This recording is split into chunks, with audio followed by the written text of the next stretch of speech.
Hello dear student, स्वागत है आप सभी का एक्सपी क्लासेस में। मेरा नाम है मुकुंद।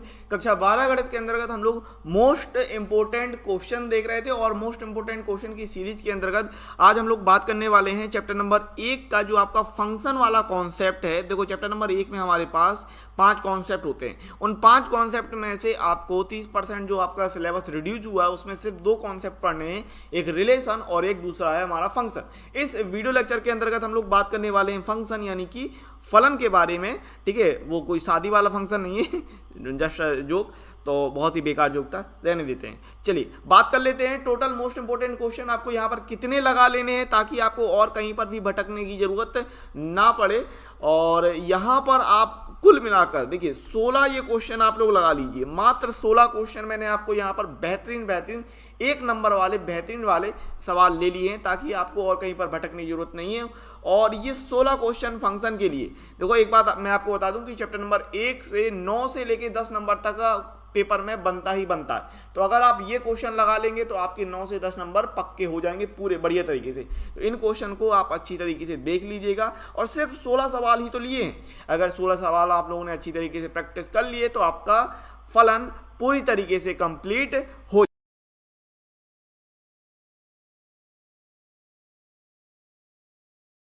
अभी चलिए बात करते हैं फलन की। ठीक है, और कक्षा 11 में आप लोगों ने फलन पढ़ रखा होगा। थोड़ा सा मैं आपको परिभाषा बता देता हूं।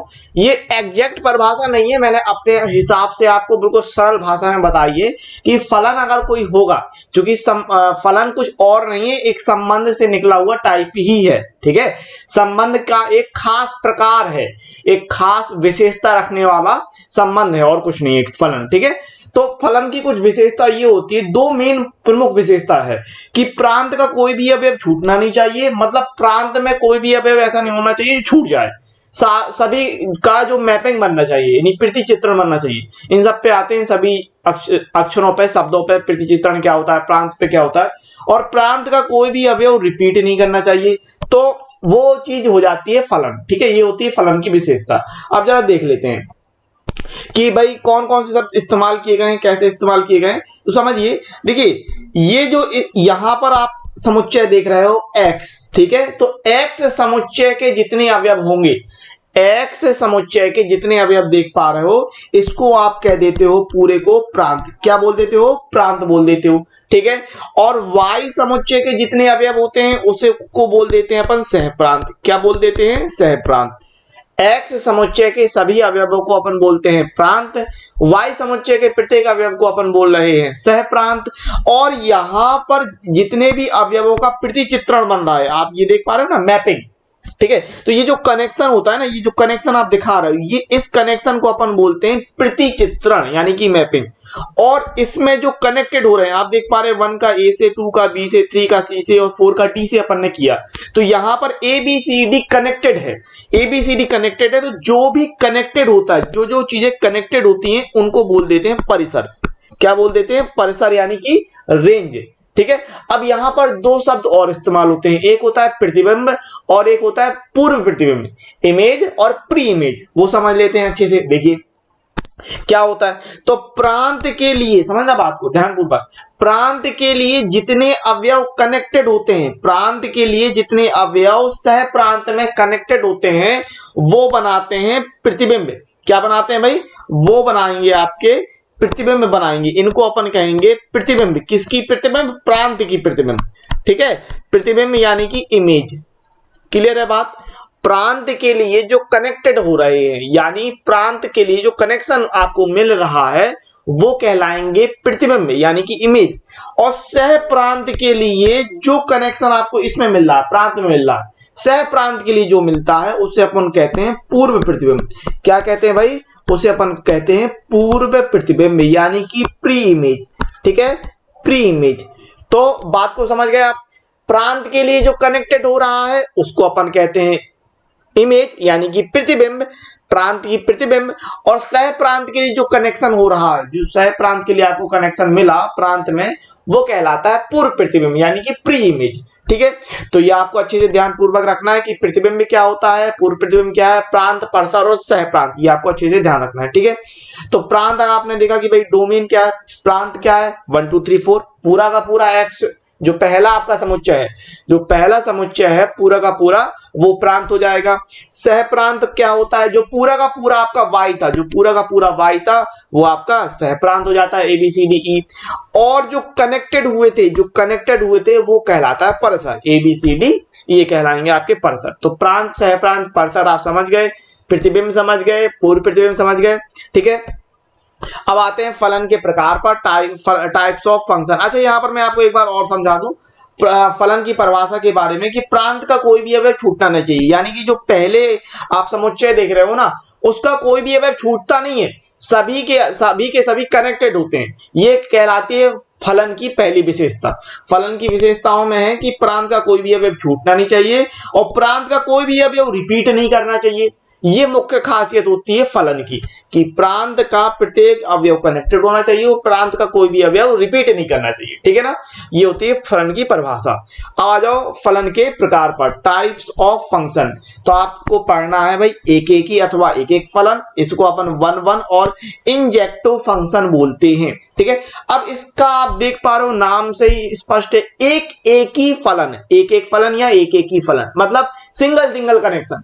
तो ऐसा फलन जहां पर सिंगल सिंगल कनेक्शन हो रहा होगा वो आपका एक एक ही फलन हो जाएगा, ठीक है। जैसे आपने ये वाला ले लिया, यहां पर आप देख रहे हो 1 का ए से, 2 का बी से, 3 का सी से और 4 का आप डी से करा रहे हो, तो ये आपका एक एक ही फलन हो जाएगा। परिभाषा क्या है कि प्रांत में उपस्थित, भाई ये है प्रांत, ठीक है। तो प्रांत में उपस्थित प्रत्येक अवयव का एक निश्चित और अद्वितीय प्रतिबिंब। प्रांत के लिए क्या मिलता है, प्रांत के लिए अपन को मिलता है, प्रांत के लिए क्या मिलता है अपन को, प्रांत के लिए मिलता है अपन को प्रतिबिंब, ठीक है। तो प्रांत के लिए प्रतिबिंब मिल जाता है, यानी यहीं पर आपको कह रहा है कि अद्वितीय प्रतिबिंब सह प्रांत में प्राप्त होता है तो फलन एक एक ही फलन होता है, निश्चित और अद्वितीय। अद्वितीय का मतलब क्या है भाई, यूनिक, मतलब उसके जैसा और कोई ना हो, समझ रहे हो ना बात। तो अगर सिंगल सिंगल बॉन्डिंग हो रही है, सिंगल सिंगल कनेक्शन हो रहा है, यानी कि जो मैपिंग हो रही है, प्रतिचित्रण, मैपिंग का मतलब क्या है भाई, प्रतिचित्रण, यानी कि जो कनेक्शन हो रहा है वो सिंगल सिंगल हो रहा है तो उसे अपन एक एक ही फलन कह देते हैं। अब एक एक ही फलन को सिद्ध कैसे करना है, अपन को दो तरीके हैं सिद्ध करने के। या तो अपन ऐसे दिखा सकते हैं कि for all x1 x2 belongs to a के लिए समुच्चय a में दो अवयव x1 x2 हैं, और यदि ये हो जाए कि fx1 बराबर fx2 है, अगर fx1 बराबर fx2 है और अपन ने दिखा दिया तो x1 बराबर x2, अगर ये हो रहा तो एक एक ही फलन होगा। और या तो ये दिखा देंगे या फिर क्या दिखा सकते हैं कि for all x1 x2 belongs to a के लिए, मतलब वही बात समुच्चय a में दो अवयव x1 x2 हैं, और अगर अपन ने कहा कि यदि x1 not equal to x2, x1 not equal to x2 है तो fx1 not equal to fx2, या तो आप ये चीज दिखा दीजिए या ये दिखा दीजिए। अगर दोनों में से कोई एक आप दिखा रहे हो और वो चीज सही हो रही है तो अपन कह देंगे कि वो फलन जो है वो एक एक ही फलन है। क्या दिखाना है अपन को भाई, दिखा सकते हैं fx1 बराबर fx2 तो x1 बराबर x2, और क्या दिखा देंगे कि x1 not equal to x2 तो fx1 not equal to fx2, ये दिखा सकते हैं, ठीक है। अगर कोई फलन एक एक ही फलन नहीं होगा तो फिर वो बहुएक फलन होगा, ठीक है। अगर कोई फलन एक एक ही फलन नहीं हो रहा तो वह है बहुएक फलन होगा। बहुएक फलन यानी मेनी वन फंक्शन। अब मेनी वन फंक्शन का मतलब क्या है, एक एक ही फलन में क्या हो रहा था भाई, सिंगल सिंगल कनेक्शन हो रहे थे। बहुएक में क्या हो जाएगा कि आपके जो सह प्रांत है उसमें डबल कनेक्शन दिखा दोगे। अगर डबल कनेक्शन हो रहा है तो बहुएक दिखा दोगे। जैसे आप यहां देख रहे हो एक का ए से हो रहा है और 2 का भी ए से हो रहा है, 3 का सी से कर रहे हो, 4 का भी सी से दिखा दिया। तो इसका मतलब क्या कि प्रांत में उपस्थित दो या दो से अधिक अवयवों का सह प्रांत में एक ही अवयव नहीं, यहां पर एक ही प्रतिबिंब है, एक ही प्रतिबिंब प्राप्त होता है, एक ही प्रतिबिंब प्राप्त होता है, ठीक है। प्रांत में उपस्थित दो या दो से अधिक अवयवों का सह प्रांत में एक ही प्रतिबिंब प्राप्त होता है तो उसे बहुएक फलन कहते हैं। यानी कि यदि फलन एक एक ही फलन नहीं है तो वह बहुएक फलन होगा। क्लियर है बात। अब आगे बढ़ते हैं, आच्छादक फलन देखना है आपको, यानी कि ऑन टू और सब्जेक्टिव फंक्शन। ये आप समझ गए होंगे। अगर कोई फलन इस प्रकार का बन रहा है तो उसे अपन बहुएक फलन बोलेंगे। आगे बात करते हैं आच्छादक फलन ऑन टू और सब्जेक्टिव फंक्शन, ठीक है ना। तो इसमें क्या है आच्छादक फलन में कि सह प्रांत का कोई भी अवयव छूटना नहीं चाहिए। भाई सह प्रांत क्या होता है, ये दूसरा वाला समुच्चय होता है। तो अगर सह प्रांत का कोई भी अवयव छूटा नहीं हो, प्रत्येक अवयव का कनेक्शन बन गया। यदि प्रत्येक अवयव का कनेक्शन बन गया तो आप कह देंगे कि वो जो फलन है वो आच्छादक फलन है। सिंपल बात, ठीक है ना। यानी कि सह प्रांत में उपस्थित प्रत्येक अवयव का प्रांत में एक निश्चित पूर्व प्रतिबिंब प्राप्त होता है तो उसे आच्छादक फलन कहते हैं। Simple as that. यहां आप देख पा रहे हो कि 1 का ए से है, 2 का बी से है, 3 का सी से है, 4 का डी से, और यहां आपने देखा कि प्रांत जो सह प्रांत है, यहां आपने देखा कि भाई जो सह प्रांत है उसका कोई भी अवयव लेफ्ट नहीं है, छूटा नहीं है। यानी प्रत्येक अवयव का पूर्व प्रतिबिंब, सह प्रांत के लिए पूर्व प्रतिबिंब प्राप्त होता है, तो प्रत्येक अवयव का पूर्व प्रतिबिंब आपको प्रांत में उपस्थित है, ठीक है ना, प्रांत में उपस्थित है, इसलिए इसको अपन आच्छादक फलन कहेंगे। बस सिंपल आपको ये याद रखना है कि यहाँ जो सेकंड वाला है जो सह प्रांत है उसका कोई भी अगर छूटना नहीं चाहिए, अगर कोई छूट गया तो उसे अपन आच्छादक नहीं कहेंगे, अगर नहीं छूट रहा है तो आच्छादक फलन हो जाएगा। सिंपल, ठीक है। आगे अगर बात करें अपन तो यहां आप देख रहे हो अंतःक्षेपी फलन इनटू फंक्शन। तो अगर कोई यहां पर सह प्रांत में कोई चीज छूट गई, जैसे यहां आप देख रहे हो बी छूट गया, बी अवयव का कनेक्शन नहीं हुआ, तो उसको अपन कह देंगे अंतःक्षेपी फलन। अगर नहीं, अगर सह प्रांत का कोई भी अवयव नहीं छूटता है तो उसे अपन कह देते हैं आच्छादक फलन, और सह प्रांत का उपस्थित कोई अवयव छूट जाता है तो वो हो जाता है अंतःक्षेपी फलन। समझ गए बात? सिंपल है, ठीक है। तो यहां पर क्या कह रहे हैं, सह प्रांत के किसी अवयव का पूर्व प्रतिबिंब प्रांत में उपस्थित नहीं होता है तो उसे अंतःक्षेपी फलन कहते हैं, ठीक है। अब क्वेश्चन पे आ जाते हैं। बहुत ही सिंपल क्वेश्चन है, अच्छी तरीके से समझिएगा। और एक बात और, अगर कोई चीज आपको समझ में नहीं आए तो जरूरी है कि वीडियो को रिवर्स करके अच्छे से समझिएगा हो क्या रहा है, ठीक है ना।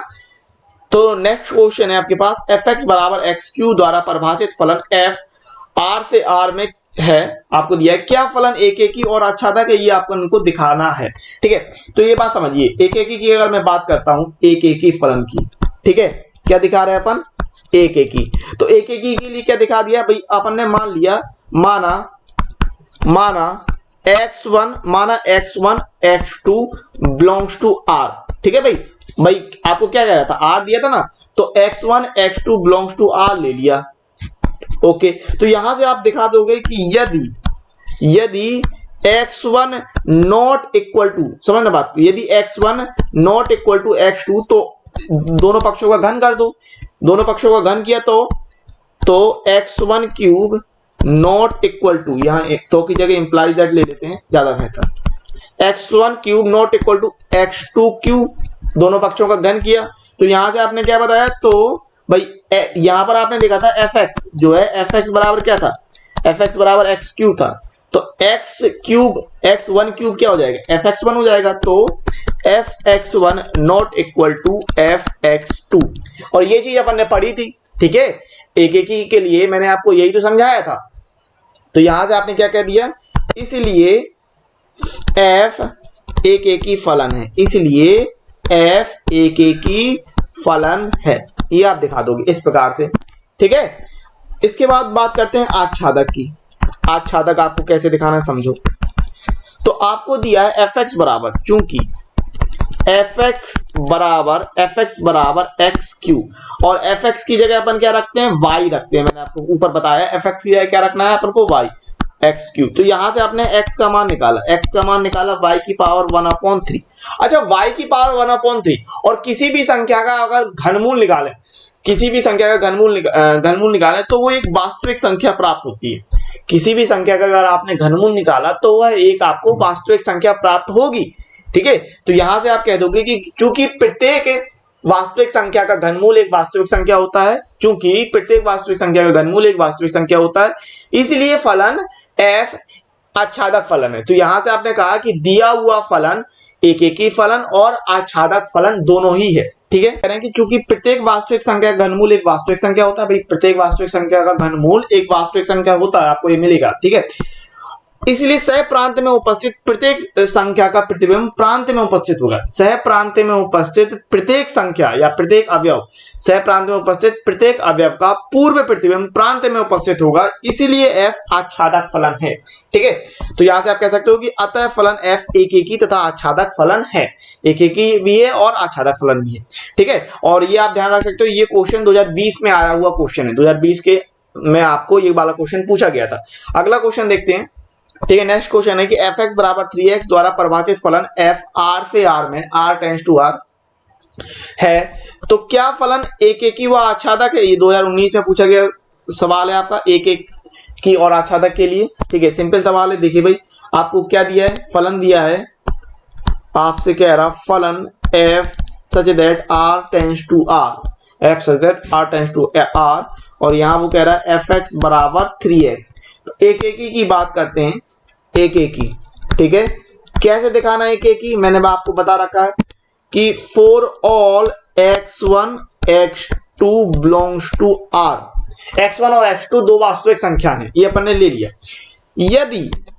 यदि fx1 बराबर fx2, यदि fx1 बराबर fx2, अगर आपने ऐसे किया, ठीक है, तो यहां से आप दिखा सकते हो भाई क्या कि 3x1 बराबर 3x2। क्यों भाई, आपको दे रखा है fx बराबर 3x, तो आपने कहा 3x1 बराबर 3x2, दोनों तरफ से 3 आपने काट दिया, तो यहां से आप कह रहे हो कि x1 बराबर x2। और यही चीज तो मैंने आपको बताई है कि यदि fx1 बराबर fx2 है तो x1 बराबर x2 मिल जाए, तो यहां से आप क्या कह दोगे कि इसलिए f एक की फलन है, f एक की फलन है। भाई एक की फलन दिखा दिया आपने, ठीक है ना, सिंपल। अब बात करते हैं आच्छादक की। ठीक है, तो आच्छादक कैसे दिखाओगे, आपको दे रखा है कि चूंकि fx बराबर 3x और fx की जगह क्या रखते हैं y, तो y बराबर 3x, तो यहां से आपने x की वैल्यू निकाली, कितनी आई, y/3।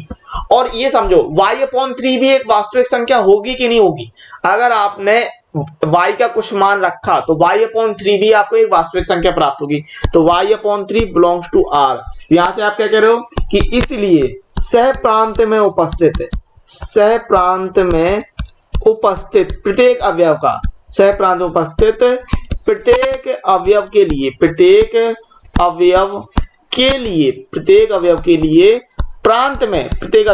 प्रांत में एक निश्चित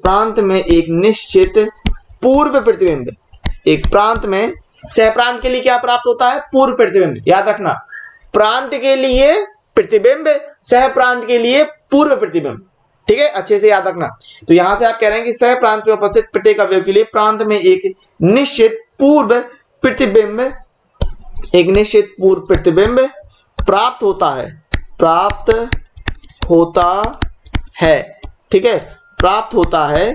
इसलिए f आच्छादक फलन है। बात समझ गए आप? तो यहां से आपने कह दिया कि अतः f एक की व आच्छादक फलन है, दिया हुआ फलन एक की और आच्छादक फलन है, यहां से आपने बता दिया। ठीक है, नेक्स्ट क्वेश्चन देखते हैं। सिद्ध कीजिए कि fx बराबर 2x द्वारा परिभाषित फलन f such that n tends to n एक की है किंतु आच्छादक नहीं है। ये 2019 में आया हुआ क्वेश्चन है।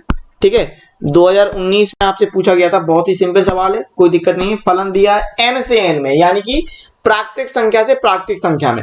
fx बराबर 2x दिया है, एक की बात कर लेते। अभी वो कह रहा है एक की है किंतु आच्छादक नहीं है, यानी आपको एक की सिद्ध करना है, आच्छादक सिद्ध नहीं करने के लिए कह रहा है वो। ठीक है, तो देखिए एक की बात कर लेते हैं। तो for all x1 x2 belongs to capital N, मतलब x1 और x2 प्राकृतिक संख्या है, ये अपन ने ले लिया। अब यदि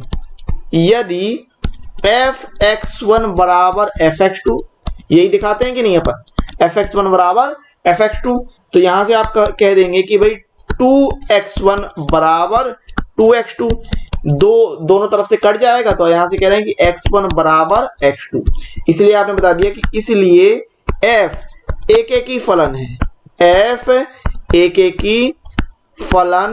है। क्लियर है बात मेरी?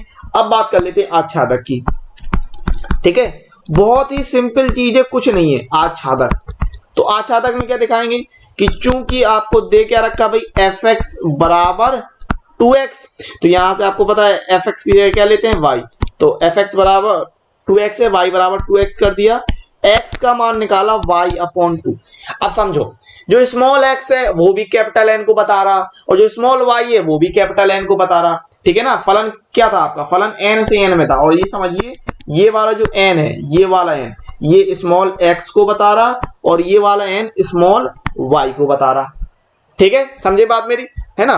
तो यहाँ पर स्मॉल एक्स भी प्राकृतिक संख्या है और स्मॉल वाई भी प्राकृतिक संख्या है। तो जैसे ही अगर आप बात को समझिएगा कि यदि आपने y बराबर प्राकृतिक संख्या है ना, y 1 2 3 4 ये लिया, और अगर हम बात करते हैं y अपॉन 2 की, y तो प्राकृतिक संख्या है लेकिन y अपॉन 2 प्राकृतिक संख्या नहीं हो रही है, ठीक है ना, क्योंकि आपने अगर y का मान यहाँ 1 रखा तो 1 अपॉन 2 प्राकृतिक संख्या नहीं है, अगर 3 रखा तो 3/2 प्राकृतिक संख्या नहीं है। तो इस स्थिति में यहां से आप ये कह रहे हो कि y upon 2 not belongs to n, y upon 2 not belongs to n, y तो प्राकृतिक संख्या है ठीक है, लेकिन y/2 प्राकृतिक संख्या नहीं हो रही है। तो यहां से आपने क्या कह दिया कि इसलिए अच्छा y अपॉन 2 नहीं हो रही है तो कौन सी संख्याएं छूट जाएंगी, विषम वाली। क्यों, क्योंकि y का मान अगर आपने 1 2 3 4 5 अगर ये लिया तो 1 3 5 इनके लिए कोई भी पूर्व प्रतिबिंब प्राप्त नहीं होगा, क्योंकि अगर आपने y का मान 1 रखा तो 1/2 मिलेगा, 3 रखा तो 3/2 मिलेगा, 5 रखा तो 5/2, यानी कि विषम संख्याएं छूट जाएंगी। तो आप कह दोगे कि विषम संख्याओं के लिए चूंकि सह प्रांत में उपस्थित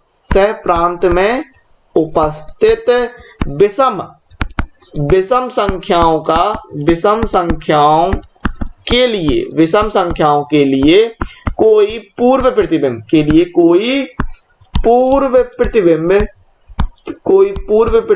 प्रांत में उपस्थित नहीं है, ठीक है। अब प्रांत में उपस्थित नहीं है तो यहां से आपने कह दिया कि फलन आच्छादक नहीं है, इसलिए फलन आच्छादक नहीं है। इसको आप एरो डायग्राम से, तीर आरेख से भी समझ सकते हो। कैसे भाई, समझो, ये ले लिया x, ये ले लिया y, आपको पता है कि ये ले लिया x और ये ले लिया y, प्राकृतिक संख्याओं की बात कर रहे थे अपन, यानी कि यहां पर अपन रख रहे थे 1 2 3 4, यहां पर ले लो भाई 1 2 3 4, ठीक है। अगर हम बात करते हैं 1 के लिए, ठीक है, तो x fx बराबर कितना था 2x, तो अगर आपने x का मान 1 रखा तो आपको यहां से fx बराबर क्या है y बराबर 2x, यानी अगर आपने x का मान 1 रखा तो आपको y में मिलेगा 2 रखने पर 4, 3 रखने पर 6 मिलेगा, 4 रखने पर 8 मिलेगा। तो यहां आपने ये देखा भाई कि जो 1 है 3 है, यहां पर 5 आएगा 7 आएगा, इनके लिए कोई भी पूर्व प्रतिबिंब नहीं मिलेगा, नहीं मिल रहा ना, और यहां पर संख्याएं छूट रही हैं। और मैंने आपसे कहा था कि अगर सह प्रांत में कोई अवयव छूट जाएगा तो वो आच्छादक नहीं होगा, तो यहीं से आपने दिखा दिया कि इसलिए फलन आच्छादक नहीं है। तो आप कह सकते हो कि अतः सिद्ध है कि फलन f एक ही फलन तो है लेकिन आच्छादक फलन नहीं है। अतः सिद्ध है कि दिया हुआ फलन एक ही फलन है परंतु आच्छादक फलन नहीं है, जो अपन को सिद्ध करना था, ठीक है। नेक्स्ट क्वेश्चन देखते हैं। अगला क्वेश्चन कह रहा है आपको सिद्ध कीजिए कि fx बराबर 2x द्वारा प्रदत्त फलन f r से r में f such that r tends to r, मतलब वास्तविक संख्याओं से वास्तविक संख्याओं के लिए कह रहा, ठीक है। इससे पहले वाला वो कह रहा था कि प्राकृतिक संख्या से प्राकृतिक संख्या में, तो अब यहाँ पर कह रहा r से r में एक ही तथा आच्छादक फलन है। ये क्वेश्चन आपको 2019 और 2020 में पूछा गया था, इंपोर्टेंट सवाल है, ध्यान से देखिए। फलन f such that r tends to r fx बराबर 2x दिया है, ठीक है। तो एक के लिए अपन को सीधे लगा देना है, कोई दिक्कत नहीं। आपको पता है क्या कर दोगे कि for all x1 x2 belongs to r, यानी x1 और x2 दो वास्तविक संख्याएं अपन ने ले ली, ठीक है। अब यहां से आप कह रहे हैं कि यदि fx1 बराबर fx2, यदि fx1 बराबर fx2, तो यहां से आप कहेंगे भाई 2x1 बराबर 2x2, दोनों से 2 काट दिया तो x1 बराबर x2, और यही नियम मैंने बताया है, ठीक है। तो यहां से आप कह देंगे कि इसलिए फलन एक ही है, फलन एक ही है या f एक ही है, ठीक है। इसके बाद बात करते हैं आच्छादक की, तो आच्छादक भी आप दिखा दोगे, कोई दिक्कत नहीं है। आच्छादक में अपन क्या दिखा रहे हैं कि fx बराबर 2x, fx बराबर 2x, fx की जगह क्या लेना है y, तो y बराबर 2x, यानी x का मान क्या निकल के आएगा, x का मान हो जाएगा y अपॉन 2।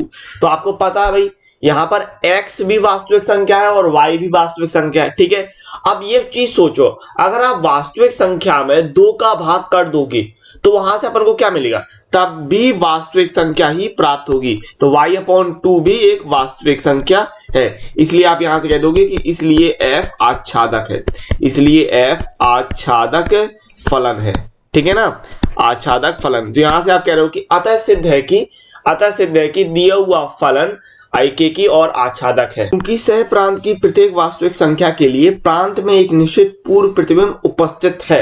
ये आप देख पा रहे हो, क्योंकि अगर आप y का कोई भी वास्तविक मान रखते हो तो कोई भी वास्तविक मान रखने पर उसमें 2 का भाग देने पर आपको एक वास्तविक संख्या ही प्राप्त होगी। इसलिए सह प्रांत की प्रत्येक वास्तविक संख्या के लिए प्रांत में एक निश्चित पूर्व प्रतिबिंब उपस्थित है, इसलिए f आच्छादक फलन है। अतः यहां से कह सकते हैं अतः सिद्ध है कि f एकेकी तथा आच्छादक फलन है। नेक्स्ट क्वेश्चन देखते हैं।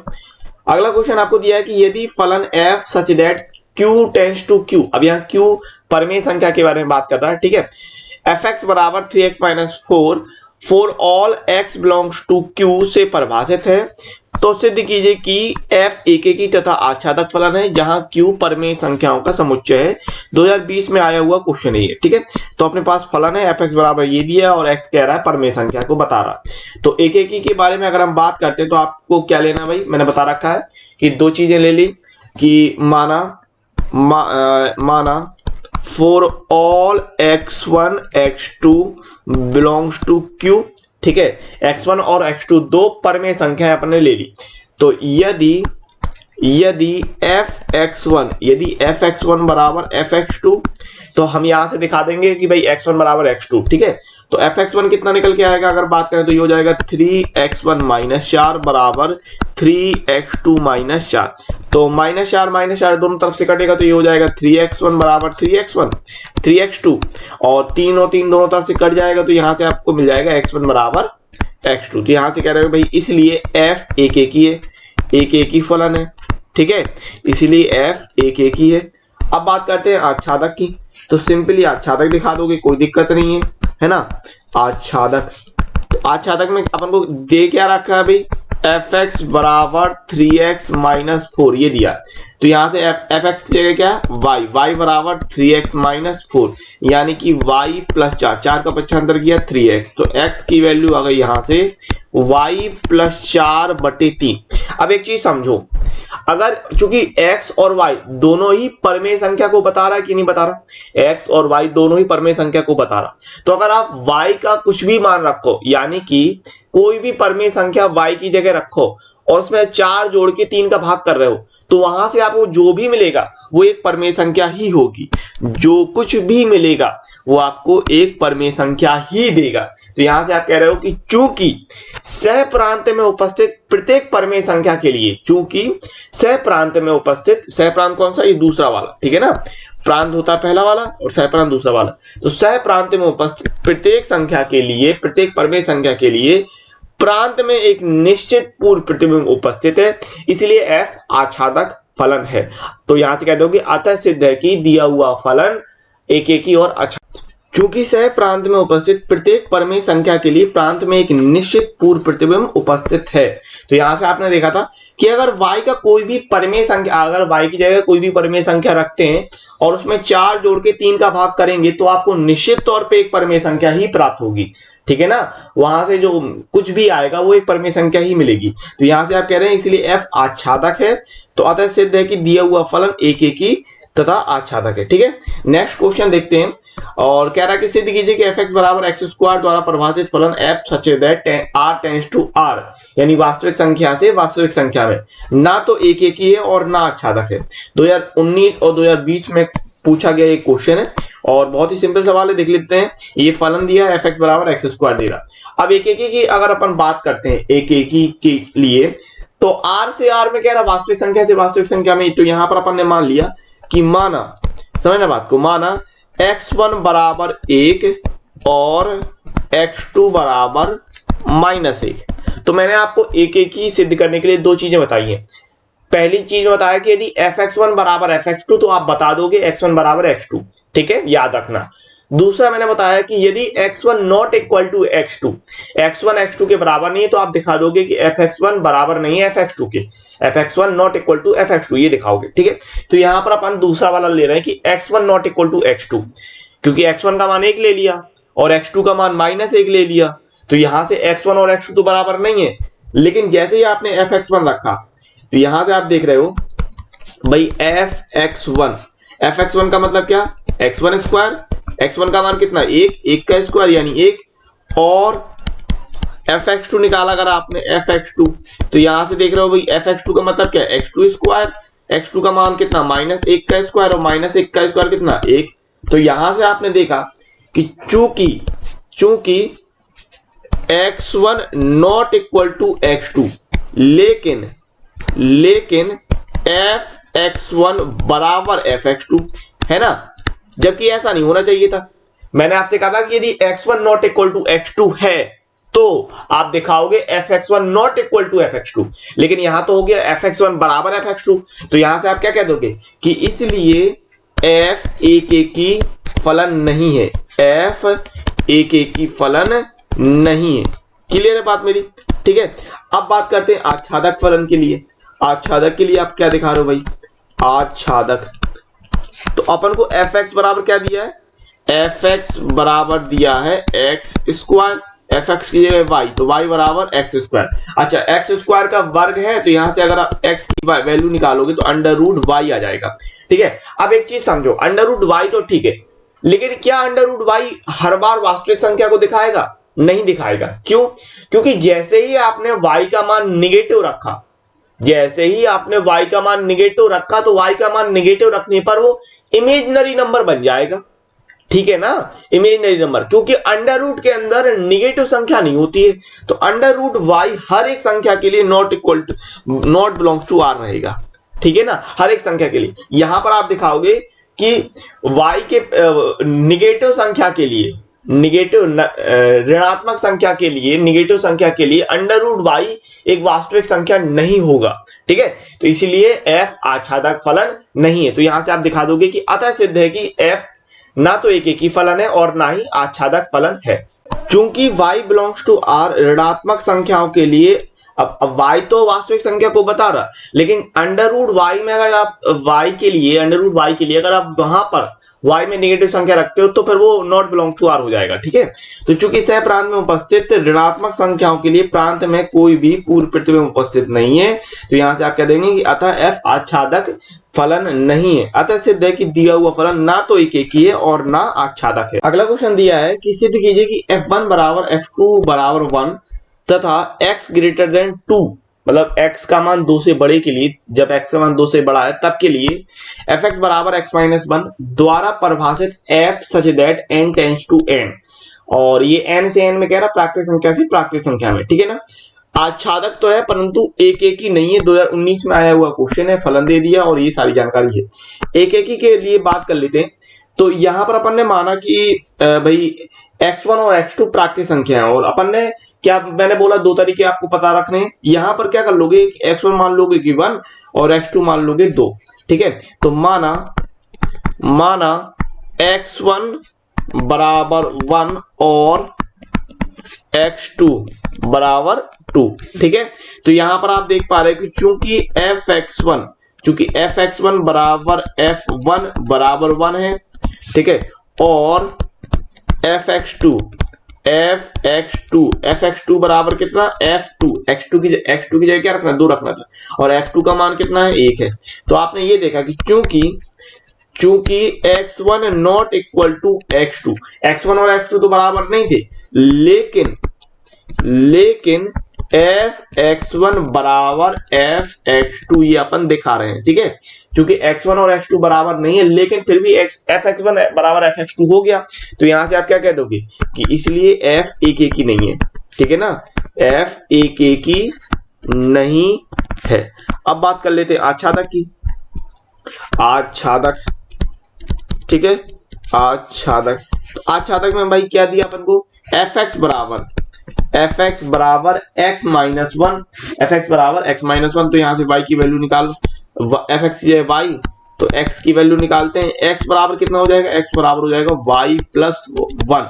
अच्छा देखो, x भी प्राकृतिक संख्या है और y भी प्राकृतिक संख्या है, और y प्लस 1 कर रहे हो, तो अगर y प्लस 1 का मतलब क्या हुआ कि अगर y की जगह कोई भी प्राकृतिक संख्या रखोगे और उसमें 1 जोड़ोगे तो उससे जो मिलेगा वो एक प्राकृतिक संख्या ही मिलेगी, उससे आपको जो कुछ भी मिलेगा वो एक प्राकृतिक संख्या ही मिलेगी। तो y + 1 बिलोंग्स टू n, तो यहां से आप कह देंगे कि सह प्रांत में उपस्थित प्रत्येक प्राकृतिक संख्या के लिए, सह प्रांत में उपस्थित प्रत्येक प्राकृतिक संख्या के लिए प्रांत में एक निश्चित पूर्व प्रतिबिंब उपस्थित है, इसलिए f आच्छादक फलन है।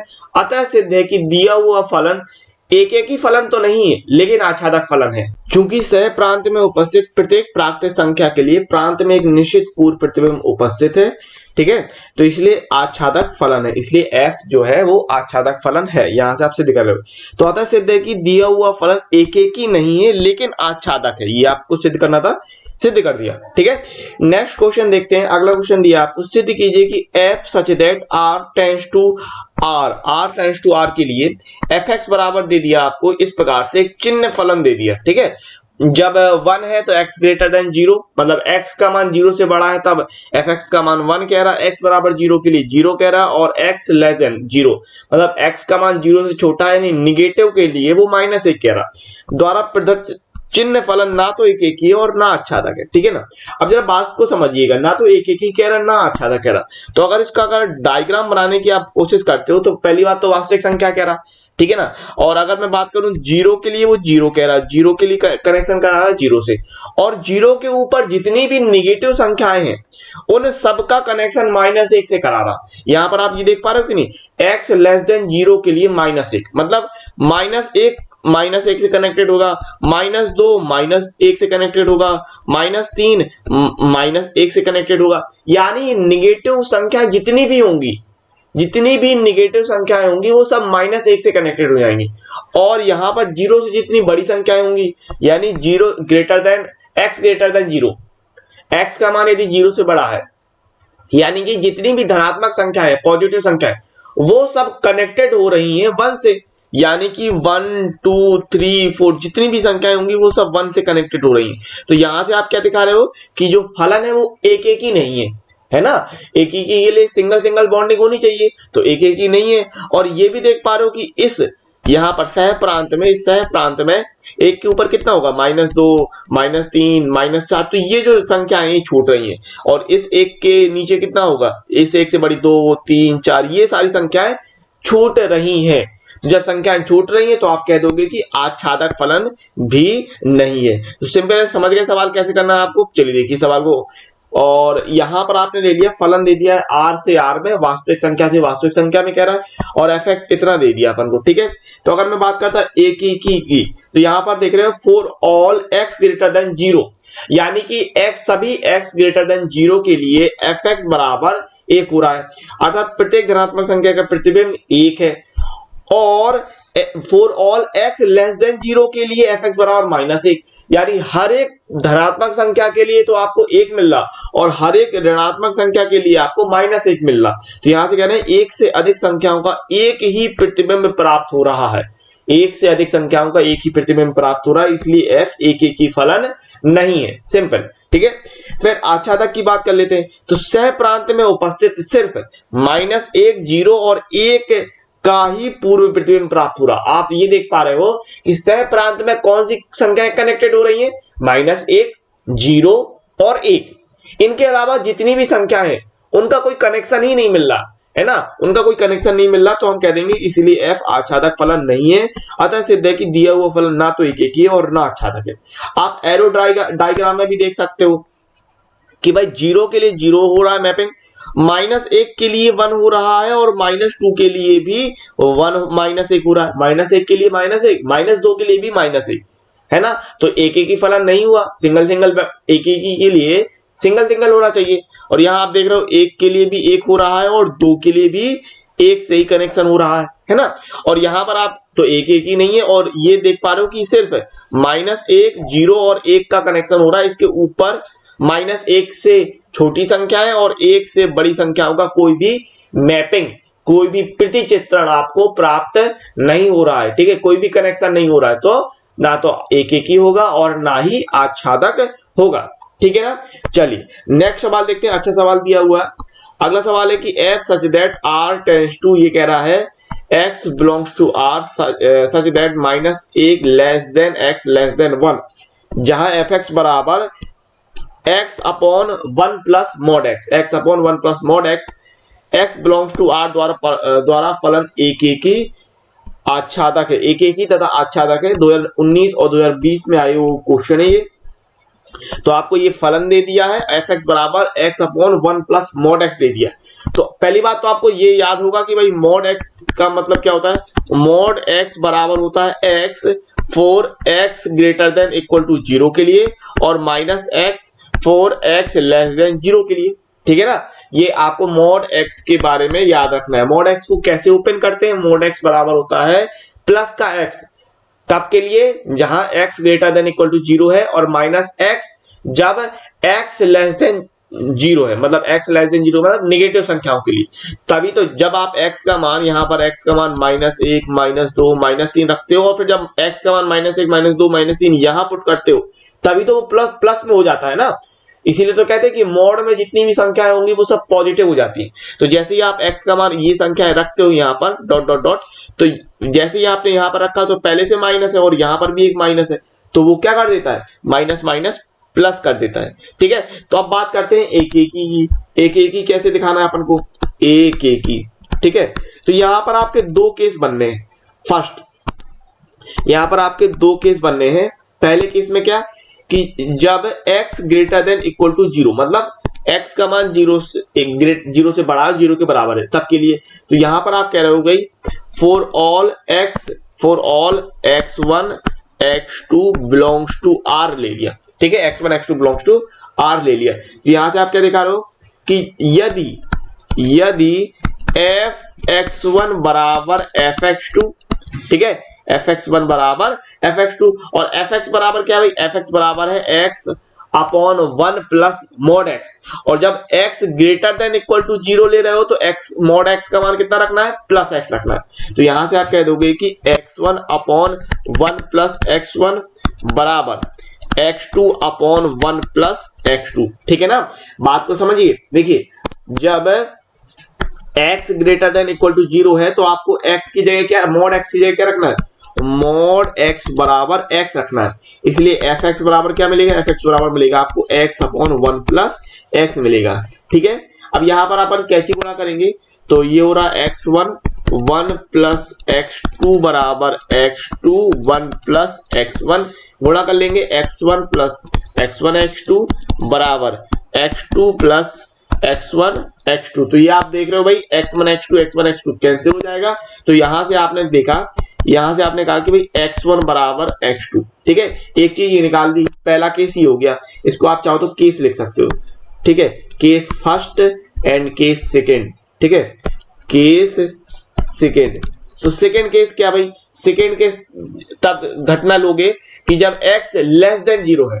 ठीक है, x लेस देन 0 के लिए जब x लेस देन 0 है तो आप क्या रखोगे, मॉड x बराबर माइनस x रखोगे। जब x लेस देन 0 है तो मॉड x बराबर माइनस x। इसका मतलब fx बराबर क्या होगा, x upon 1 plus mod x था और मॉड x की जगह अपन को माइनस x रखना है तो 1 माइनस x। ठीक है, तो यहां पर अपन ने ले लिया कि जब माना x1 x2 माना x for all x1 x2 belongs to r। तो यहां से आप कह रहे हो कि यदि fx1 बराबर fx2। ठीक है, तो यहां से आप क्या रखोगे भाई, x1 अपॉन 1 माइनस x1 बराबर x2 अपॉन 1 माइनस x2। कैसे गुणा कर लीजिए, x1 1 माइनस x2 बराबर x2 और 1 माइनस x1। तो ये कितना निकल के आएगा, x1 माइनस x1 x2 बराबर x2 माइनस x1 x2। तो ये कट जाएगा x1 x2। ठीक है ना, तो यहां से आपको क्या मिल रहा भाई, x1 बराबर x2। तो दोनों ही स्थितियों में आपने ये चीज सिद्ध कर दी। ठीक है, यहां पर भी आपने fx1 बराबर fx2 लिया था। ठीक है, fx1 बराबर fx2 लिया था और x1 बराबर x2 दिखा दिया था। और यहां पर भी बात कर लो तो fx1 बराबर fx2 लिया और क्या दिखा दिया, x1 बराबर x2 दिखा दिया। तो दोनों ही केस से कह सकते हो, इसलिए f एक की फलन है। ठीक है, f एक की फलन है, f एक की फलन है। अब बात कर लेते हैं आच्छादक की। आच्छादक भी आपको सिंपली दिखा देना है, आच्छादक। ठीक है, आच्छादक की बात कर लेते हैं। तो अपने पास है कि अभी fx बराबर x upon 1 plus mod x। अब एक बात समझो, क्योंकि मॉड x है तो मॉड x का मान कुछ भी रखोगे वो प्लस हो जाएगा, तो यहां पर अपन प्लस ले लेते हैं, ठीक है। fx बराबर fx ये क्या लेना है y, fx ये क्या लेना है अपन को y, तो y बराबर x अपॉन 1 प्लस x, क्या गुणा कर लीजिए y, 1 प्लस x बराबर x, y plus y x बराबर x। अपन को x का मान निकालना है तो y बराबर yx का पक्षांतर कर रहे हैं तो x माइनस yx, ठीक है। तो y बराबर x कॉमन निकालोगे तो 1 माइनस y, तो यहां से x की वैल्यू कितनी आ गई, x बराबर हो गया y अपॉन 1 माइनस y, तो ये बिलोंग्स टू करेगा r को, तो यहां से आप कह दोगे कि इसलिए f आच्छादक फलन है, f आच्छादक फलन है। तो यहां से आपने बता दिया कि अतः सिद्ध है कि दिया हुआ फलन एक एकी और आच्छादक फलन, अतः सिद्ध है कि दिया हुआ फलन एक एकी और आच्छादक फलन है, ठीक है। अगला क्वेश्चन दिया इस प्रकार से आपको कि मान लीजिए कि समस्त n belongs to capital N के लिए fn बराबर दे दिया n प्लस 1/2 n विषम है, n/2 n सम है, ये आपको फलन दे दिया, ठीक है। द्वारा परिभाषित एक फलन f such that n tends to n है, यानी फलन जो है वो n से n में है। बताइए कि क्या फलन f एक एकी आच्छादी यानी बाइजेक्टिव है, एक एकी और आच्छादी हो रहा है, क्या बताना है, सिद्ध नहीं करना है, आपसे पूछ रहा है क्या ऐसा हो सकता है, ठीक है। तो फलन दे दिया है और ये n से n में और फंक्शन आपको ये दे दिया है, ठीक है। n belongs to capital N के बारे में बात करना, तो एक एक ही देख लेते हैं भाई, एक एक ही अपन को सिद्ध कैसे करना है समझ लेते हैं।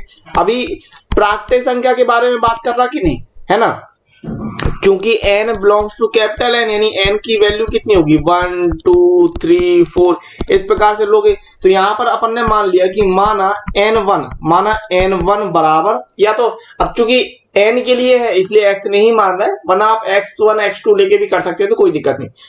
n1 बराबर 1 मान लिया और n2 बराबर 2 ले लिया। अब देखो n1 बराबर 1, n1 बराबर 1, अब 1 क्या है, 1 विषम है, ठीक है। तो विषम के लिए क्या फॉर्मूला था,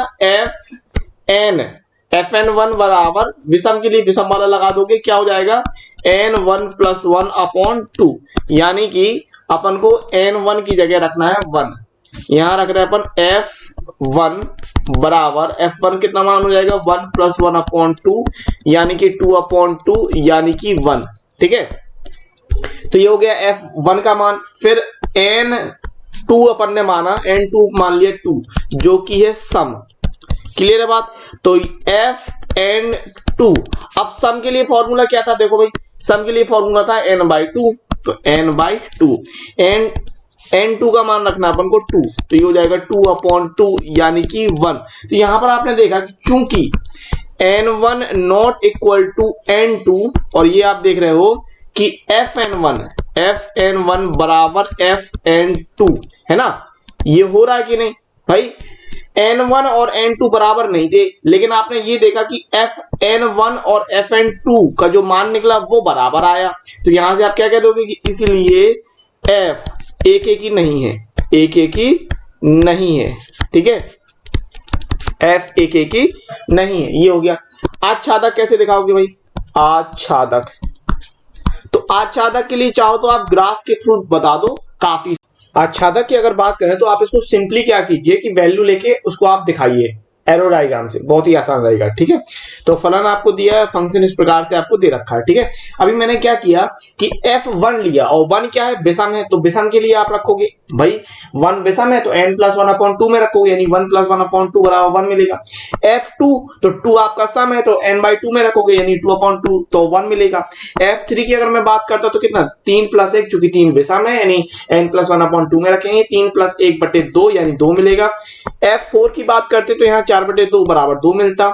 f5 की बात करते हैं तो विषम के लिए 5 प्लस 1/2 बराबर 3 मिलता, और f6 की बात करते हैं तो 6/2 यानी 3 मिलता, एंड सो ऑन, ये गाड़ी इस प्रकार से आगे चलती रहती, ठीक है। तो यहां से आप देख पा रहे हो, अगर मैं डायग्राम की मदद से आपसे कहूं कि आप डायग्राम की मदद से समझाइए, तो आप देख पा रहे हैं कि 1 का कनेक्शन 1 से हो रहा है, 2 का कनेक्शन भी 1 से हो रहा है, ठीक है। इसके बाद 3 का कनेक्शन 2 से हो रहा है, 4 का कनेक्शन भी 2 से हो रहा है, 5 का कनेक्शन 3 से हो रहा है, 6 का कनेक्शन 3 से हो रहा है। तो निश्चित तौर पे आप देख पा रहे हो कि एक एक ही तो नहीं हो रहा था, ठीक है ना। और ये भी देखिए आप आगे जाके कोई भी संख्या होगी, किसी ना किसी संख्या से कनेक्शन जरूर मिलेगा, ठीक है। सह प्रांत का कोई ना कोई संख्या आपको प्रांत के लिए कनेक्शन जरूर लाके देगा, ठीक है। तो इस स्थिति में आप ये कह दोगे कि चूंकि सह प्रांत में उपस्थित प्रत्येक प्राकृतिक संख्या के लिए, ये जो सह प्रांत है, सह प्रांत में उपस्थित प्रत्येक प्राकृतिक संख्या के लिए प्रांत में एक निश्चित पूर्व प्रतिबिंब प्राप्त हो रहा है, इसलिए f आच्छादक है। अतः दिया हुआ फलन एक एक ही नहीं है परंतु आच्छादक है, ये अपन ने दिखा दिया, ठीक है। पूछ रहा था आपसे क्या ऐसा होगा, ठीक है, तो वो अपन ने बताया। क्वेश्चन नंबर अगला देखते हैं 28। ये सिद्ध कीजिए कि नीचे परिभाषित फलन f such that n tends to n एक एक ही तथा आच्छादक दोनों ही है। 2019 में आया क्वेश्चन है और ये आपको फलन दे दिया। तो सेम जैसे अपन ने ऊपर वाला लगाया, ऊपर वाला जो क्वेश्चन लगाया सेम टू सेम वैसे ही करना है अपन को, एक एक ही दिखा देंगे। एक एक ही के लिए मान लोगे x अपन ने मान लिया x1 बराबर 1 और x2 बराबर 2, तो सम और विषम हो रहा है तो वहां से ले लेंगे। और आच्छादक के लिए सेम डायग्राम वाला प्रोसेस दिखा देंगे, ठीक है।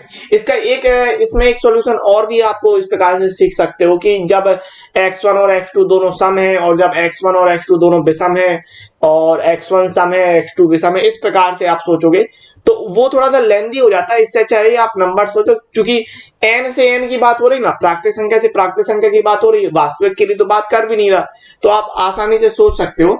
अगर मैं बात करता एक एक ही की, ठीक है, सिंपल देखिए सिंपल तरीके से आपको कैसे करना है। एक एक ही बात करूंगा अगर मैं, तो आपने ले लिया कि माना x1 बराबर 1 क्या है आपका भाई, विषम है, ठीक है, विषम संख्या है, और x2 बराबर 2 ले लिया जो कि एक सम संख्या है, ठीक है। तो यहां से आपने निकाला fx1 बराबर कितना भाई, विषम के लिए लगाओगे आप x1 प्लस 1 तो ये हो जाएगा x1 प्लस 1। तो यहां से आप कह रहे हो भाई f1 का मान 1 प्लस 1 यानी कि 2, और fx2 निकाला आपने fx2। तो fx2 कैसे भाई निकाल रहे हो, x2 और x2 बराबर 2 है जो कि सम है, तो आप करोगे x2 माइनस 1 कर रहे हैं भाई, x2 माइनस 1। तो यहां से अपन को क्या मिलेगा, f2 यानी कि 2 माइनस 1 बराबर 1। तो आपने ये देखा कि चूंकि x1 not equal to x2 था भाई, x1 और x2 बराबर नहीं थे, x1 अपन ने 1 माना था, x2 अपन ने 2 माना था, और फिर आपने ये देखा कि fx1 का मान 2 आया और fx2 का मान 1 आया, ये भी बराबर नहीं आया। तो यहां से आपने क्या कहा कि fx1 not equal to fx2, ठीक है, इसीलिए f एक एक ही है, ठीक है भाई, f एक एक ही अपन ने दिखा दिया। अब बात कर लेते हैं आच्छादक की। तो आच्छादक के लिए अपन को सिंपली डायग्राम की मदद से दिखा देंगे। आच्छादक की बात कर लेते हैं। तो है क्या भाई, f(x) अपन को क्या दिया था, fx दिया था x प्लस 1 एंड x जब विषम है, x विषम होने की स्थिति में कह रहा था, ठीक है, x विषम है, और x माइनस 1 x सम के लिए कह रहा था, x सम के लिए। तो अपन ने x की वैल्यू ली। अब चूंकि x क्या भाई, x belongs to capital N, तो x बराबर 1 2 3 4 5 6 ये सोच रहे हो, है ना। तो अगर यहां से अगर मैं सोचूं तो f1 की वैल्यू कितनी हो जाएगी, f1 की वैल्यू हो जाएगी 1 प्लस 1 बराबर 2। f2 चूंकि दो सम संख्या है तो सम के लिए लगाओगे आप 2 माइनस 1 बराबर 1। f3 की वैल्यू कितनी होगी, 3 प्लस 1 बराबर 4। f4 की वैल्यू कितनी हो जाएगी, 4 माइनस 1 बराबर 3, ठीक है। f5 तो ये हो जाएगा 5 प्लस 1 बराबर 6 एंड f6 की अगर मैं बात करता हूं तो 6 माइनस 1 बराबर 5 एंड सो ऑन, ये गाड़ी चलती आएगी आगे, ठीक है ना। अगर अब मैं इसको डायग्राम की मदद से कहूं कि भाई डायग्राम से आप कैसे समझा रहे हो, तो डायग्राम भी देख लीजिए किस प्रकार से आप बता रहे हो कि यहां पर आपने कह दिया ये ले लिया x, ये ले लिया y और ये हो गया फलन f। तो अब वैल्यू रखिए यहाँ पर 1 2 3 4 5 6 एंड सो ऑन, गाड़ी चलेगी 1 2 3 4 5 6 एंड आगे भी इस प्रकार से। तो कनेक्शन कैसे करा रहे थे भाई, 1 का हो रहा था 2 से एंड 2 का हो रहा था 1 से, 3 का हो रहा था 4 से, 4 का हो रहा था 3 से, 5 के लिए 6 एंड 6 के लिए 5। तो आप निश्चित तौर पे देख पा रहे हैं कि सिंगल सिंगल बॉन्ड हो रहा है, ठीक है, कनेक्शन आपका सिंगल सिंगल हो रहा है। दूसरा, सह प्रांत में उपस्थित प्रत्येक अवयव, सह प्रांत में उपस्थित प्रत्येक प्राकृतिक संख्या का प्रांत में एक पूर्व प्रतिबिंब उपस्थित हो रहा है, इसीलिए f आच्छादक फलन है। तो यहां से आपने बताया कि चूंकि f एक एकी भी है, f आच्छादक भी है, अतः दिया हुआ फलन एक एकी और आच्छादक फलन है। सह प्रांत में उपस्थित प्रत्येक प्राकृतिक संख्या के लिए प्रांत में एक निश्चित और पूर्व प्रतिबिंब प्राप्त हो रहा है, जैसे मैंने आपको बताया, इसलिए f आच्छादक हो गया, ठीक है। तो यहां से आपने बता दिया कि भाई अतः सिद्ध है कि दिया हुआ फलन एक एकी और आच्छादक फलन है। नेक्स्ट क्वेश्चन देखते हैं, आपसे कह रहा है कि समुच्चय A बराबर 1 2 3 से स्वयं तक सभी एक एकी फलनों की संख्या ज्ञात कीजिए। 2020 में आया हुआ क्वेश्चन है ये। तो आपको सीधे ध्यान रखना है भाई कि अभीष्ट एक एकी फलनों की संख्या हो जाएगी फैक्टोरियल 3, ठीक है, फैक्टोरियल 3 यानी आंसर हो जाएगा 6, ये आंसर है। अगर आपको इसका डिटेल आंसर चाहिए तो मैंने जो है एनसीईआरटी का जो सॉल्यूशन डाला है ना, पुराने वीडियो जो डले वहां पर ये एनसीईआरटी का ही सवाल है, वहां पर मैंने आपको इसका फुल सॉल्यूशन बताया। लेकिन आपको फुल सॉल्यूशन जानने की ज्यादा जरूरत है नहीं है, क्योंकि आंसर इतना ही है, फैक्टोरियल 3 बराबर 6। लेकिन अगर आपको चाहिए डीप कि भैया ऐसा क्यों हो रहा, तो फिर वहां पर आप एनसीईआरटी में देखना कौन सा क्वेश्चन है, वो वहां पर पुराना वीडियो देख लेना, ठीक है ना। चलिए नेक्स्ट क्वेश्चन देखते हैं। नेक्स्ट क्वेश्चन है इस प्रकार से, आपको r बराबर दिया है x y such that x y belongs to Z, capital Z यानी कि पूर्णांक संख्या को बता रहा है, और x square plus y square less than equal to 4 दिया है, द्वारा जेड पर परिभाषित एक संबंध है, तो इसका परिसर ज्ञात करने के लिए कह रहा है, ठीक है। तो अपन को ये r दे दिया है, बहुत ही सिंपल सवाल है, इंपोर्टेंट सवाल है, और 2019 में आया हुआ ये सवाल है, 2019 में आया था, ठीक है, 2019 में आया हुआ सवाल है, ठीक है भाई। अब इसमें बात कर लेते हैं, अगर x का मान एक चीज समझो, चूंकि z की बात कर रहा है यानी पूर्णांक की बात कर रहा है। अब देखिए आपको दिया है x square plus y square less than equal to 4, तो यहां पर आप x का मान क्या सोचे हैं ताकि y का मान सेटिस्फाई बना रहा है, और लेस देन इक्वल टू 4 का मतलब ये है कि 4 के बराबर कर सकते हो, 4 से छोटी ले सकते हो। कोई भी चीज वहां पर यहाँ x square plus y square के लिए कोई भी चीज 4 से बड़ी नहीं होनी चाहिए, ये बात समझ लो। और जेड की बात कर रहे थे, है ना, अपन बात किसकी कर रहे थे, एक जेड में फंक्शन है यानी कि पूर्णांक में, तो +1 -1 और 0 +2 -2 ये संख्या ले सकते हैं, अंडर रूट की संख्या नहीं होनी चाहिए, दशमलव वाली संख्या नहीं होनी चाहिए, है ना। तो यहां पर अपन क्या सोच सकते हैं, देखिए अगर आपने x का मान +-2 सोचा, समझिएगा बात, x का मान +-2 सोचा, तो x की जगह आप +-2 रखेंगे तो y का मान क्या हो सकता है, क्या ले सकते हो, तब y का मान 0 ले सकते हैं अपन, ठीक है ना, y की वैल्यू 0, क्योंकि x का मान अगर आपने +-2 रखा तो 4 आ जाएगा, और 4 के बराबर ले सकते हैं, 4 से बड़ी चीज तो ले नहीं सकते हैं, तो y का मान 0 सोचोगे। फिर अगर आपने यहां पर x का मान +-1 सोचा, समझना बात को, x का मान +-1 पूर्णांक सोचना है अपन को, तो अगर आपने x का मान +-1 सोचा तो फिर y का पूर्णांक यानी z के अंतर्गत पूर्णांक मान क्या सोचोगे, पूर्णांक मान 0 हो सकता है, ठीक है ना। वहां पर आप अगर आप x का मान 1 रखोगे या +-1 रखोगे तो फिर y स्क्वायर के लिए कौन सी चीज रखो ताकि ये सेटिस्फाई बना रहा है, समझना।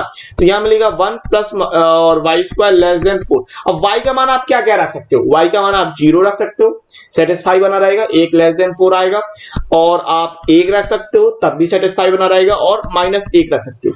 तो y की वैल्यू क्या क्या हो सकती है, 0 और +-1 हो सकती है, ठीक है। आपको सेटिस्फाई कराना, ये बात याद रखना, आपको y की वैल्यू नहीं निकालनी है, √3 नहीं निकाल देना, इस बात को ध्यान रखना।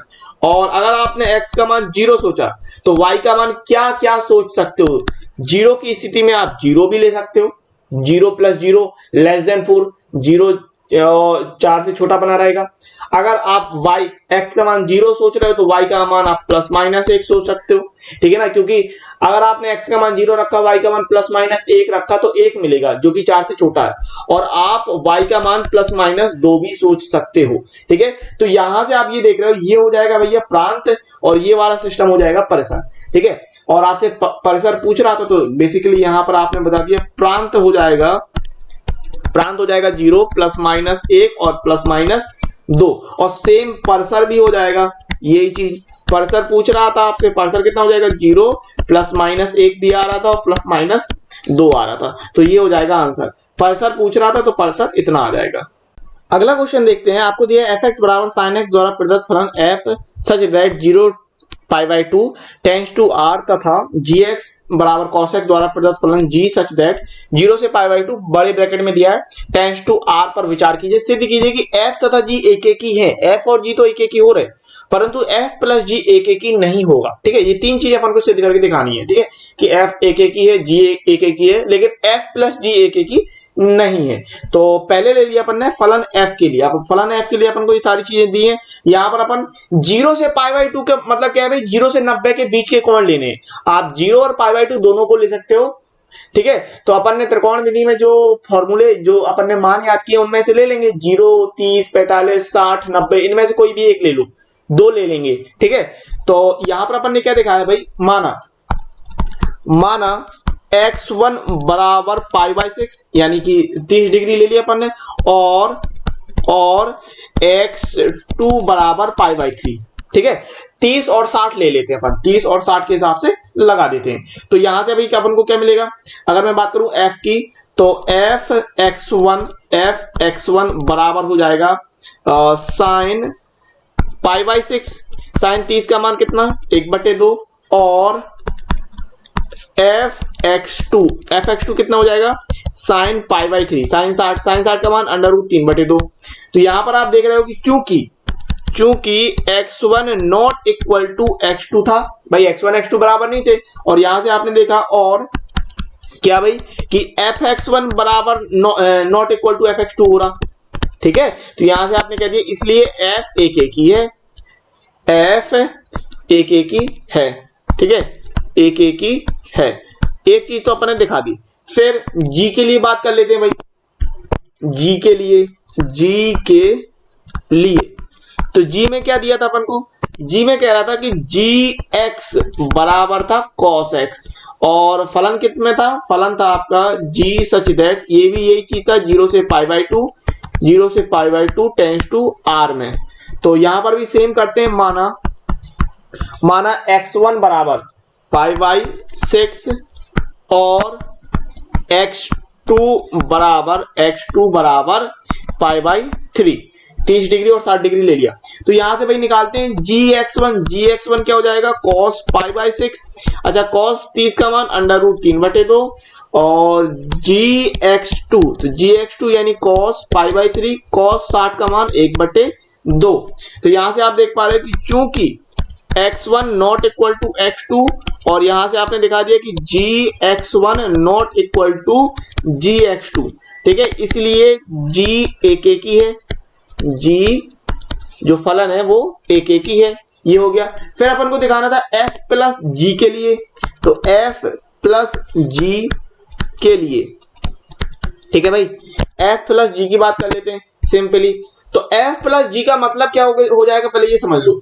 तो f प्लस g, ठीक है, f प्लस g और x, तो ये हो जाएगा fx प्लस gx, यानी कि sin x plus cos x। अब एक बात समझना, यहां पर भी सेम करोगे कि माना x1 बराबर पाई बाई 6, x2 बराबर पाई बाई 3, तो यहां से आपने निकाला कि f प्लस जी x1 का मतलब क्या कि sine pi by 6 plus cos pi by 6। तो साइन 30 और कॉस 30 का मान 1/2 प्लस √3/2, तो यहां से मिलेगा 1 प्लस √3/2, और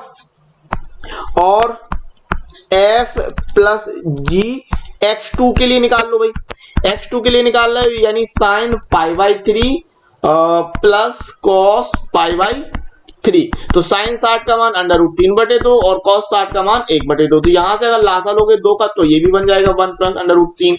अब यहां पर आप देख रहे हैं कि चूंकि x1 not equal to x2, लेकिन हुआ क्या भाई कि f प्लस जी x1 बराबर आ गया f प्लस जी x2 के, आगे की नहीं आगे। तो यहां से आप कह दोगे कि इसीलिए एफ प्लस जी एक एक ही फलन नहीं है, ठीक है, एक एक ही फलन नहीं है, सिंपल एज दैट। तो यहां से आपने पूरा दिखा दिया, कोई दिक्कत नहीं है, ठीक है ना। क्या पूछ रहा था आपसे, सिद्ध कीजिए कि f एक एक ही है, g एक एक ही है, परंतु f प्लस g एक एक ही नहीं है। तो आपने बता दिया कि भैया f एक एक ही दिखा दिया, आपने g एक एक ही दिखा दिया, और यहां पर दिखा दिया कि f प्लस g एक एक ही फलन नहीं है। क्वेश्चन नंबर 32 आपको इस प्रकार से कि यदि r बराबर 4 5 1 4 4 6 7 6 3 7 है तो r inverse o r inverse का मान ज्ञात कीजिए। ये 2020 में आया हुआ क्वेश्चन है, ठीक है, 2020 में आपसे पूछा गया था क्वेश्चन, तो इसको आप अच्छे से देखिएगा।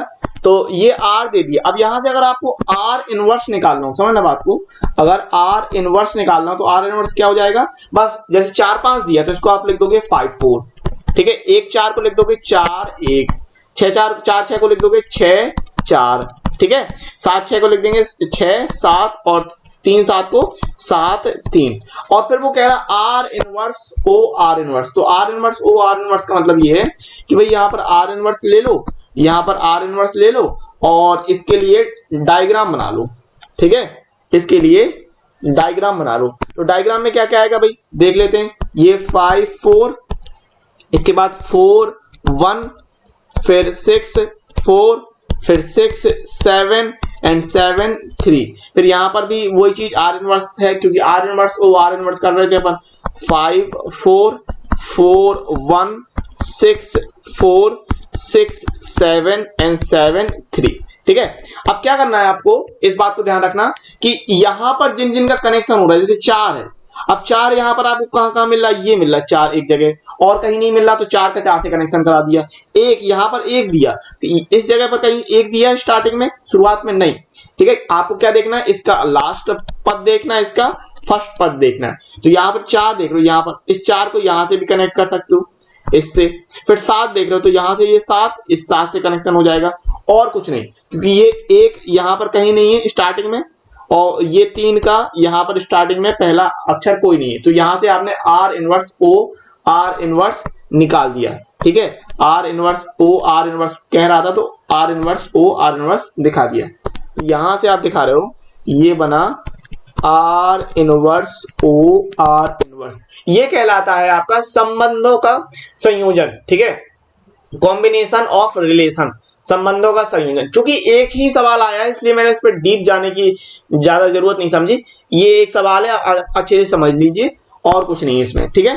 तो यहां से आप क्या करोगे, आप क्या क्या ले लोगे भाई, आर इनवर्स ओ आर इनवर्स बना रहे हो, आर इनवर्स ओ आर इनवर्स बना रहे हो आप, तो यहां से आप ले लेंगे, देखिए ये 5 4 का कनेक्शन 4 1 से कराया आपने, 6 4 का कनेक्शन 4 1 से कराया आपने, 6 7 का कनेक्शन 7 3 से कराया, बात समझ गए। ये वाला 4 इस वाले 4 से कनेक्टेड हुआ, ये वाला 4 इस वाले 4 से कनेक्टेड हुआ, 7 जो है 7 से कनेक्टेड हुआ, क्लियर है बात। और क्या ले लोगे, जब आर इनवर्स ओ आर बनाओगे तो ये ले लोगे 5, यहां से 5 ले लेंगे, यहां से 1, फिर 6 ले लेंगे, और इसके लिए 1 ले लेंगे, तो ये बनेगा इस प्रकार से 5 4, और फिर यहां से 6 ले लेंगे 6, और 4 नहीं 1, यहां से क्या उठाना था, यहां से आपको 1 लेना था, तो 5 1 एंड 6 1, एंड यहां से आपने भाई 6 उठाया और यहां से 3, तो ये बनाया 5 1 6 1 एंड 6 3, ठीक है। तो ये आंसर हो जाएगा भाई। 1 नंबर का क्वेश्चन आया था, तो इसमें ज्यादा डिटेल में घुसने की जरूरत नहीं है, मैं आपको समझा दिया इस तरीके से, ये कहलाता है संबंधों का संयोजन, ठीक है। एक छोटा सा टॉपिक है, लेकिन इसमें आपको ज्यादा जानने की जरूरत नहीं है।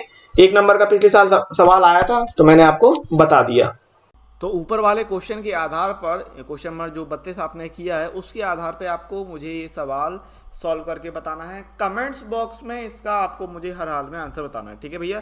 तो देखो क्वेश्चन नंबर 32 जो है वो मैंने आपको बताया था कि पेपर में आया हुआ है, और इसी आधार पे एनसीईआरटी में नहीं दिया है, इस बात को ध्यान रखना, और पेपर में आ जाएगा तो दिक्कत हो जाएगी। तो ये वाला सवाल आप लोग कमेंट्स बॉक्स में सॉल्व करके मुझे सॉल्यूशन जो है वो उत्तर जो है आंसर जो है वो बताएंगे, ठीक है। तो ये क्वेश्चन कह रहा है कि यदि कोई संबंध आर इस प्रकार है कि आर बराबर 4 5 1 4 4 6 7 6 3 7, तो निम्नलिखित प्रत्येक का मान ज्ञात कीजिए, ठीक है।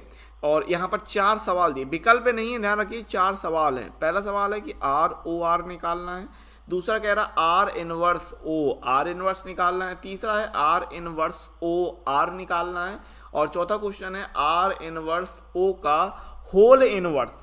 तो ये चारों के चारों सवाल आपको सॉल्व करने हैं और इनको सॉल्व करने के बाद कमेंट्स बॉक्स में इनका आपको जो आंसर आ रहा है वो मुझे बताना है, ठीक है।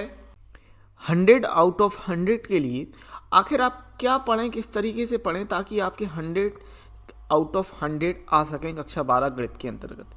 तो मेरी थ्योरी के हिसाब से आपको ये चीज़ें करना बहुत ही ज़्यादा ज़रूरी है। देखिए, अगर आप एनसीईआरटी बुक से पढ़ रहे हैं तो एनसीईआरटी बुक के अंतर्गत रिवीजन करने के लिए, देखिए रिवीजन का वक्त है ये, रिवीजन के लिए आपको मैंने इंपॉर्टेंट क्वेश्चन के लिए टिक लगवा दिए। तो उस वीडियो के आधार पे आप इंपॉर्टेंट क्वेश्चन कर लीजिएगा वहाँ से एनसीईआरटी बुक से, अगर आप एनसीईआरटी बुक से तैयारी कर रहे हैं। और अगर आप किसी रेफरेंस बुक का, किसी प्राइवेट बुक का इस्तेमाल कर रहे हैं, किसी प्रकाशन का, अलग प्रकाशन का इस्तेमाल कर रहे हैं, तो भी अच्छी बात है, कोई दिक्कत नहीं है। लेकिन आप अगर एनसीईआरटी बुक का तैयारी कर रहे हैं तो फिर मैंने आपको इंपॉर्टेंट क्वेश्चन के लिए टिक लगवा दिया है ताकि आप जल्दी से जल्दी रिवीजन कर सके, तो वहाँ से वो देखिए। इसके अलावा अगर आपके पास कोई क्वेश्चन बैंक है, अब क्वेश्चन बैंक क्या होता है, तो क्वेश्चन बैंक एक इंपॉर्टेंट क्वेश्चंस की बुक होती है, ठीक है। इसे यूपी बोर्ड में क्वेश्चन बैंक के नाम से जाना जाता है। जो इंपॉर्टेंट क्वेश्चन की हमारे पास बुक होती है, इसे यूपी बोर्ड में क्वेश्चन बैंक के नाम से जाना जाता है। इसके अलावा इसे राजस्थान में इसे आइडिया के नाम से जाना जाता है। तो अलग अलग बोर्ड में अलग अलग नाम से जाना जाता है, आप उसको जरूर पढ़ें। इसके अलावा आप अनसॉल्व्ड लगाएं, ठीक है। अनसॉल्व्ड लगाना बहुत ही ज़्यादा ज़रूरी है, यानी कि लास्ट ईयर के पेपर, ठीक है। अनसॉल्व्ड आप हर हाल में लगाएं। अगर आपके पास समय कम है तो कम से कम, अभी अगर जितना भी आपका समय है तो एक पेपर तो आपको लगा के जाना ही है, ताकि आपको पता चले कि जो आपका पेपर आता है वो किस तरीके से आता है। और अगर आपके पास थोड़ा सा समय है तो कम से कम 3 से 5 पेपर आप जरूर सॉल्व करके जाएं। और जितने ज़्यादा आप पेपर सॉल्व करेंगे उससे उतना ही आपको एक्सपीरियंस होगा, आपको पता चलेगा कि पेपर किस तरीके से आता है, क्वेश्चन कहाँ से किस तरीके से क्वेश्चन पूछे जाते हैं। तो ये ज़रूरी है। तो इतना आप कर लेते हैं, और अगर थोड़ी सी आपको किस्मत अच्छी रही और पेपर आपका बहुत बढ़िया आ गया, ज़्यादा कठिन नहीं आया पेपर, क्योंकि कभी कभी पेपर बहुत कठिन दे दिया जाता है, अगर पेपर सिर्फ मॉडरेट आया या थोड़ा सा स्लाइटली सिंपल आ गया तो आपको 100 आउट ऑफ 100 आने से कोई नहीं रोक सकता। इसके अलावा ये तो कोई किस्मत की बात, अगर थोड़ा सा सिंपल पेपर हो गया, लेकिन अगर आपने जी तोड़ मेहनत करी है, झोला छाप बोरा फाड़ के मेहनत करिए, तो फिर आपको 100 आउट ऑफ 100 लाने से कोई नहीं रोक सकता। तो ये सारी मेरी एक थ्योरी है, जहाँ पर आपको ज़रूरी है कि आप एनसीईआरटी बुक में मेरे द्वारा जो इंपॉर्टेंट क्वेश्चन टिक लगाए हैं वो अच्छे से तैयार कर लें। इसके अलावा आप क्वेश्चन बैंक देख सकते हैं और आप अनसॉल्व्ड देख सकते हैं। अनसॉल्व्ड आप जरूर देखा करें लास्ट ईयर के पेपर, और वहाँ से आप तैयारी जरूर करें। खास बात जरूरी ये है कि आपने अपना सिलेबस किस तरीके से तैयार किया है, इस बात को जरूर ध्यान रखें कि सिलेबस आपको आपके बोर्ड के अनुरूप, जो आपके बोर्ड ने कम या ज़्यादा जो भी किया है उस अनुरूप आपने अच्छी तरीके से तैयारी की हो और आपके दिमाग में आपका सिलेबस जरूर हो। तो इस प्रकार से यह वीडियो यहीं समाप्त होता है। उम्मीद है वीडियो आपको बहुत पसंद आया होगा। यदि वीडियो आपको अच्छा लगता है तो हमारे चैनल को सब्सक्राइब करने के साथ साथ वीडियो को लाइक शेयर कमेंट्स करना मत भूलिएगा। चैनल को सब्सक्राइब कर लीजिए, बेल नोटिफिकेशन को ऑल सेलेक्ट जरूर कर लीजिए, ताकि जो भी नया वीडियो आपको मिले उसका नोटिफिकेशन आपको तुरंत मिल जाए और आप अपनी वीडियो लेक्चर के साथ, अपनी क्लास के साथ अपडेटेड बने रहें। अगर आपको वीडियो अच्छा लगा है तो वीडियो को लाइक शेयर कमेंट जरूर करें। और अगर आप लाइव क्लासेस को ज्वाइन करना चाहते हैं, लाइव क्लासेस को अटेंड करना चाहते हैं, तो हमारे एप्लीकेशन को जरूर डाउनलोड करें, जिसका लिंक आपको डिस्क्रिप्शन में मिल जाएगा, या फिर आप प्ले स्टोर में भी सर्च कर सकते हैं एक्सपी क्लासेस, वहाँ से भी आप हमारी एप्लीकेशन को जरूर डाउनलोड करें। लाइव क्लासेस के साथ साथ वहाँ पर आपको फ्री पीडीएफ, नोट सॉल्यूशन और एक डेडिकेटेड व्हाट्सएप ग्रुप भी प्रोवाइड किया जाता है, ताकि जो भी कुछ आपका डाउट हो आप अपने डाउट को उस व्हाट्सएप ग्रुप के थ्रू पूछ सकते हैं और अपनी क्वेरी को सॉल्व कर सकते हैं। यदि आप हमसे जुड़ना चाहते हैं तो हमारे सोशल मीडिया प्लेटफॉर्म को जरूर फॉलो करें। फेसबुक, टेलीग्राम, इंस्टाग्राम और ट्विटर के लिंक आपको डिस्क्रिप्शन में ही मिल जाएंगे। सभी के लिंक आपको डिस्क्रिप्शन में दिए हुए हैं, तो उनको आप फॉलो जरूर कर सकते हैं। वहाँ पर हमें मिलेंगे अगली वीडियो लेक्चर के साथ। तब तक के लिए जय हिंद, जय भारत।